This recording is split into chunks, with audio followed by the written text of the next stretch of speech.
আজ তৈরি করে দেখাবো মিনি চিতই পিঠা। মাত্র 2টি উপকরণ দিয়ে। আপনার যাদের চিতই পিঠা হয় না এবং হাতের কাছে অনেকগুলো উপকরণ নেই, মাত্র 2টি উপকরণ আছে, তাদের জন্য আজকের এই ভিডিও। আমরা যে ভাত রান্না করি, এই ভাতের চাল, সিদ্ধ চাল দিয়ে মিনি চিতই পিঠা তৈরি করে দেখাবো। সিদ্ধ চালটি আমি ভিজিয়ে নিয়েছিলাম 4 ঘন্টা আগে, তারপরে গুঁড়ি করে নিয়েছি।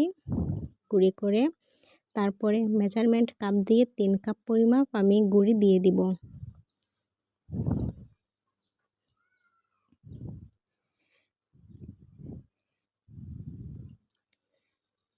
3 কাপ গুঁড়ি দিয়ে দিব। দিয়ে দেওয়ার পরে তারপরে দিয়ে দিব লবণ, তারপরে দিয়ে দিব জল। জল দিয়েছি, ফুটন্ত নয়, তবে হাত ভেজানো যাবে না এমন অবস্থায় এতটুকু রেখে আপনারা জল নামিয়ে নেবেন। তারপরে দিয়ে দিবেন, দিয়ে হাত দিয়ে চেপে চেপে মিশ্রিত করে নেবেন। 10 মিনিট সময় নিয়ে আপনারা হাত দিয়ে চেপে চেপে এইভাবে মিশ্রিত করতে পারেন।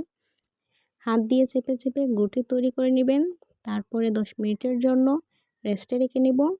স্বাদ এবং গন্ধে ভরপুর করার জন্য আমরা নিয়ে নিলাম 1.5 কাপ পরিমাপ জল।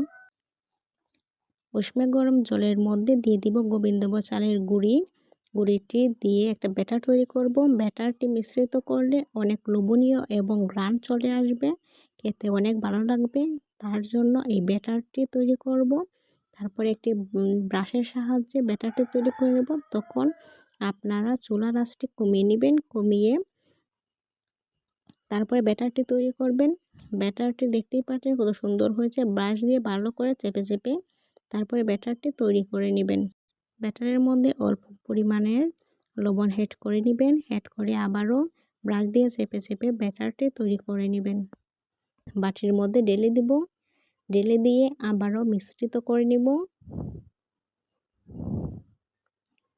সময় নিয়ে ব্যাটারটি আবারও মিশ্রিত করে নেবেন।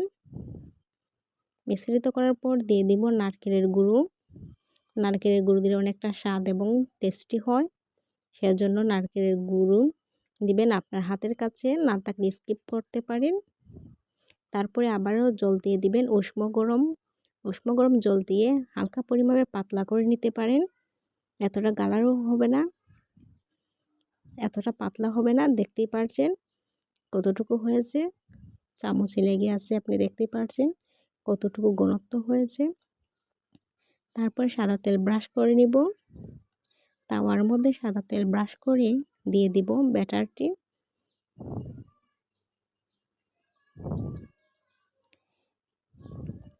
দিয়ে দেওয়ার পরে 3 মিনিটের জন্য অফ করে দিব। 3 মিনিট পরে ফিরে এসেছি। দেখতেই পাচ্ছেন কতটা সুন্দর হয়েছে এবং তুলতুলে হয়েছে। উল্টিয়ে দিব কয়েক সেকেন্ডের জন্য।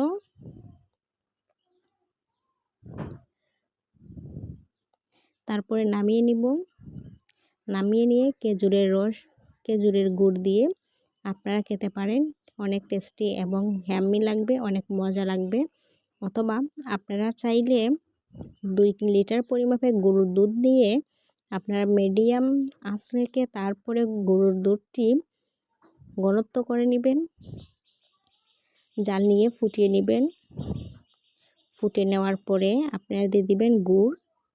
আমি 150 গুড় দিয়ে দিয়েছি। গুড় দিয়ে আবারও মিশ্রিত করে নেব। আপনারা চাইলে চিনি দিতে পারেন অথবা খেজুরের গুঁড়ো দিতে পারেন। দিয়ে তারপরে দুধের সাথে মিশ্রিত করে নেবেন। মিশ্রিত করার পরে মিনি চিতই পিঠাগুলো দিয়ে দিবেন। জাল ফুটিয়ে একটু ঘনত্ব আসার পরে মিনি চিতই পিঠাটি দিয়ে দিবেন। মিনি চিতই পিঠাটি ঠান্ডা হয়ে গেছে। দিয়ে 30 মিনিট অথবা 20 মিনিট সময় আপনারা নিয়ে ঢেকে রাখবেন। তখন চুলার আঁচটি একদম বন্ধ করে দিবেন। বন্ধ করে 30 মিনিট পরিমাণ সময় নিয়ে তারপরে 30 মিনিট পরে আমি ফিরে এসেছি। দেখেন কতটা সুন্দর হয়েছে এবং লোভনীয় হয়েছে। ধন্যবাদ সম্পূর্ণ ভিডিও দেখার জন্য। আমার চ্যানেলটি সাবস্ক্রাইব এবং লাইক দিয়ে পাশে থাকবেন।